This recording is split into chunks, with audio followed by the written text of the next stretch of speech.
नमस्ते दोस्तों, मैं हूं राजेश कुमार खरे और आप देख रहे हैं हमारा यूट्यूब चैनल धर्म संकट।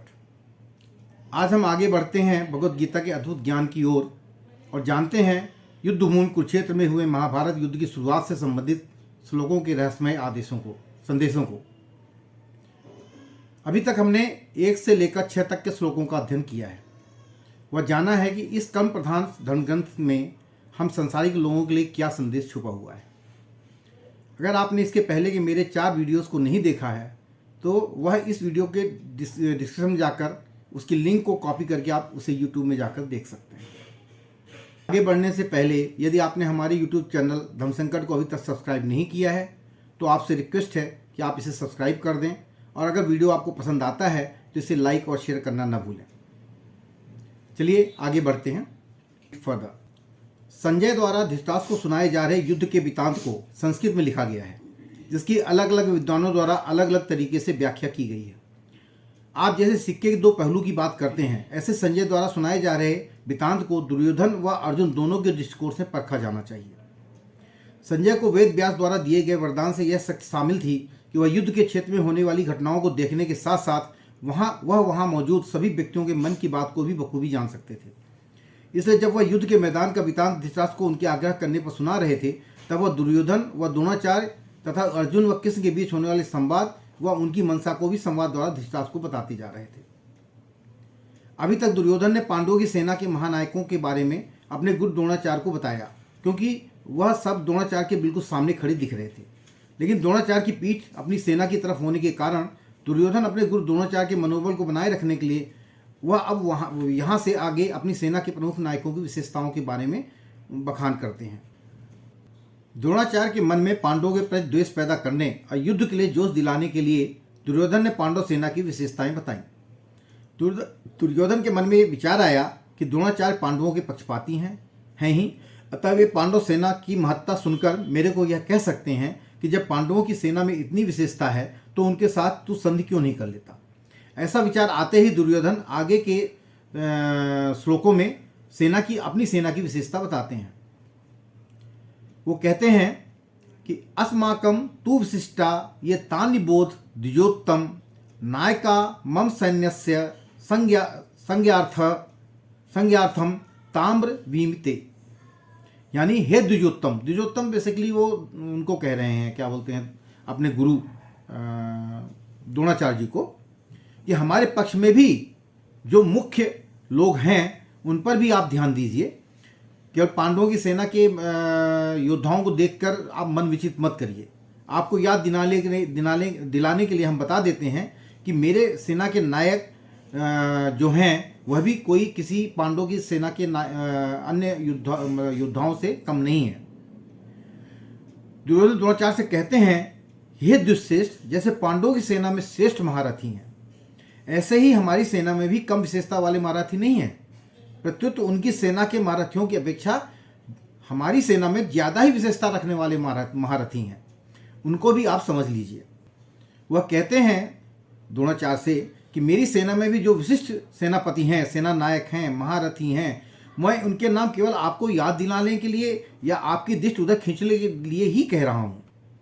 हमारे बहुत से सेना नायक हैं, उनमें नाम मैं कहाँ तक कहूँ, इसलिए मैं उनका केवल संकेत मात्र करता हूँ, क्योंकि आप तो सबको जानते ही हैं।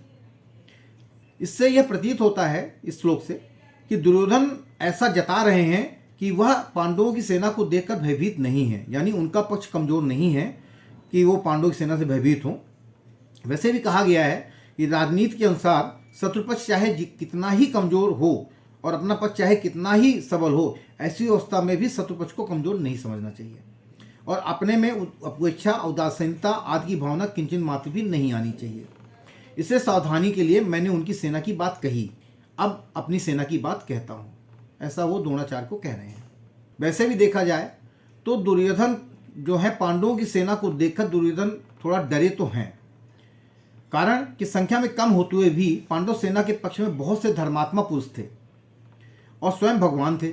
जिस पक्ष में धर्म और भगवान रहते हैं उसका सब पर बहुत बड़ा प्रभाव पड़ता है। पापी से पापी, दुष्ट से दुष्ट व्यक्ति पर भी उसका प्रभाव पड़ता है। इतना ही नहीं, पशु पक्षी, वृक्ष, लता आदि पर भी उसका प्रभाव पड़ता है। कारण कि धर्म और भगवान नित्य हैं, कितनी ही ऊंची से ऊंची भौतिक शक्तियां क्यों न हो, वे सभी अनित्य हैं। इससे दुर्योधन पर पांडव सेना का बहुत बड़ा असर पड़ा है, परंतु उसके भीतर भौतिक बल का विश्वास मुख्य होने से वह द्रोणाचार्य को विश्वास दिलाने के लिए कहता है कि हमारे पक्ष में जितनी विशेषता है उतनी पांडवों की सेना में नहीं है, अतः हम उन पर सहज ही विजय प्राप्त कर सकते हैं। कि अपने दैनिक जीवन में यह श्लोक हमें यह बताता है, यह कहता है कि हमें चारों ओर के व्यक्तियों की विशेषज्ञता और शक्तियों की पहचान करनी चाहिए। यह जताता है कि सभी का अलग अलग दक्षता और सामर्थ्य होता है। 8वां श्लोक जो है वो है भगवान भीष्मश्च कर्णश्च कृपश्च समितञ्जयः अश्वत्थामा विकर्णश्च सौमदत्तिस्थैव च। बेसिकली वो अपनी सेना के नायकों के बारे में बता रहे हैं कि आप खुद द्रोणाचार्य और पितामह भीष्म तथा कर्ण और संग्राम विजयी कृपाचार्य तथा वैसे ही अश्वत्थामा विकर्ण और सोमदत्त के पुत्र भूरिश्रवा किसी से कम नहीं है। आप और भीष्म पितामह दोनों में तो बहुत ही विशेष गुण हैं, और आप बहुत ही विशेष पुरुष भी हैं। आप दोनों के समकक्ष संसार में तीसरा कोई भी नहीं है। अगर आप दोनों में से कोई एक भी अपनी पूरी शक्ति लगाकर युद्ध करे तो देवता, यक्ष, राक्षस, मनुष्य आदि में ऐसा कोई भी नहीं है जो आपके सामने टिक सके। आप दोनों के पराक्रम की बात जगत में प्रसिद्धि है। पितामह भीष्म तो अबल ब्रह्मचारी हैं और इच्छा मृत्युधारी हैं, अर्थात उनको इच्छा के बिना कोई मार ही नहीं सकता। तो और पितामह भीष्म ने अपनी इच्छा शक्ति से ही सूर्य को उत्तरायण होने पर अपने प्राणों का त्याग करने का संकल्प लिया है। कर्ण के बारे में कहते हैं कि कर्ण तो बहुत ही सूरवीर है। मुझे तो ऐसा विश्वास है कि वह अकेला ही पांडव सेना पर विजय प्राप्त कर सकता है। उसके सामने अर्जुन भी कुछ नहीं कर सकता। ऐसा मतलब योद्धा कर्ण हमारे पक्ष में है। कृपस्य वो कृपाचार्य के लिए कहते हैं कि कृपाचार्य जी की तो बात ही क्या है, वे तो चिरंजीवी हैं, हमारे परम हितैषी हैं और संपूर्ण पांडव सेना पर विजय प्राप्त कर सकते हैं। फिर वे अश्वत्थामा के बारे में कहते हैं कि ये भी चिरंजीवी हैं और आपके ही पुत्र हैं, ये बड़े ही सूरवीर हैं, इन्होंने आपसे ही अस्त्र शस्त्र की विद्या सीखी है और अस्त्र शस्त्र की कला में ये बड़े चतुर हैं। विकर्ण के बारे में बोलते हैं अपने भाई विकर्ण, आप यह न समझें केवल पांडव ही धर्मात्मा है, हमारे पक्ष में भी मेरा भाई विकर्ण बहुत बड़ा धर्मात्मा और हुतात्मा है, सूरवीर है। ऐसे ही हमारे पितामह प्रपितामह शांतनु के भाई ब्राह्मीक के पौत्र तथा सोमदत्त के पुत्र भूरिश्रवा भी बड़े धर्मात्मा हैं। इन्होंने बड़ी बड़ी दक्षिणा वाले अनेक यज्ञ किए हैं। ये बड़े सूरवीर और महारथी हैं। यहाँ इन सूरवीरों के नाम लेने में दुर्योधन का यह भाव मालूम देता है कि हे आचार्य, हमारी सेना में आप, भीष्म, कर्ण, कृपाचार्य आदि जैसे महान पराक्रमी सूरवीर हैं। ऐसे पांडवों की सेना में देखने में कोई भी नहीं दिखता। हमारी सेना में कृपाचार्य और अश्वत्थामा तो ये तो चिरंजीवी हैं, यानी इनकी मृत्यु हो ही नहीं सकती है, जबकि पांडवों की सेना में ऐसा एक भी नहीं है। हमारी सेना में धर्मात्माओं की भी कमी नहीं है, इसलिए हमारे लिए डरने की कोई बात नहीं। बेसिकली वो द्रोणाचार्य को ये बताना चाह रहे हैं कि आप ये मत सोचिए कि पांडवों की सेना में भगवान हैं या उनके बड़े बड़े योद्धा हैं तो वो हमको मतलब पराजित कर देंगे, हमारी सेना को पराजित कर लेंगे। हमारी सेना में भी बड़े बड़े योद्धा हैं जो उनसे युद्ध में डबल ट्रिपल हैं कह लीजिए। तो इस प्रकार करके वो उनके मनोबल को बढ़ाने का प्रयास कर रहे हैं। अगर इसकी उपयोगिता हमारे दैनिक जीवन में क्या है, अगर इसको हम इसके रूप में समझना चाहें तो यह श्लोक एक संयुक्त प्रयास में विभिन्न भूमिकाओं और क्षमताओं की महत्वपूर्णता को उजागर करता है।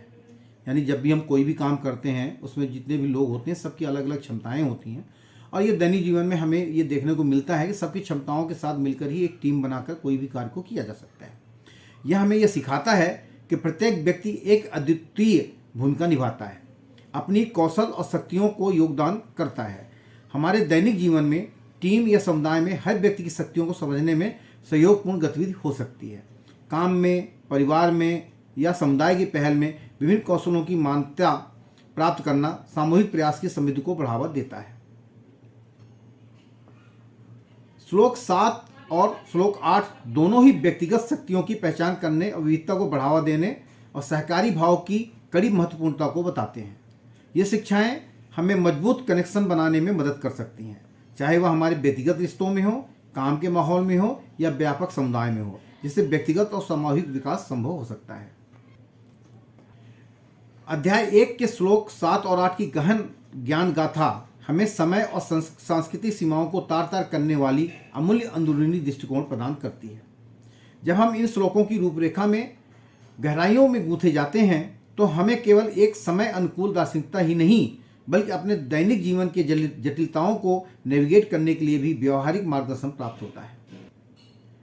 इन श्लोकों में दर्शाया गया कर्तव्य, धर्म और धार्मिक क्रिया पर जोर देने से हमें एक उद्दीपन दिया जाता है कि कैसे हम उद्देश्यपूर्ण और सत्यापन जीवन जी सकते हैं।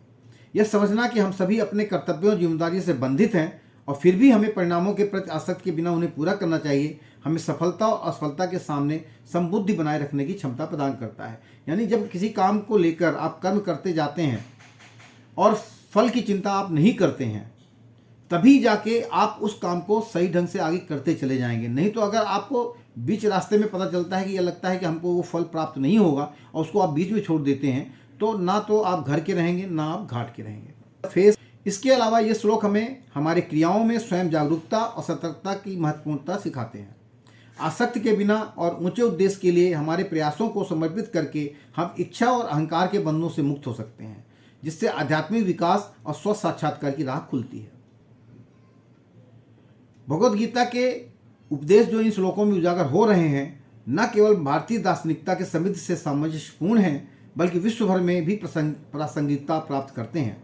जैसा कि हम इन सिद्धांतों को अपने दिनचर्या में अपनाते हैं, हम समर्थन एवं असमर्थन के सामने शांति, उद्देश्य और पूर्णता की ओर बढ़ सकते हैं।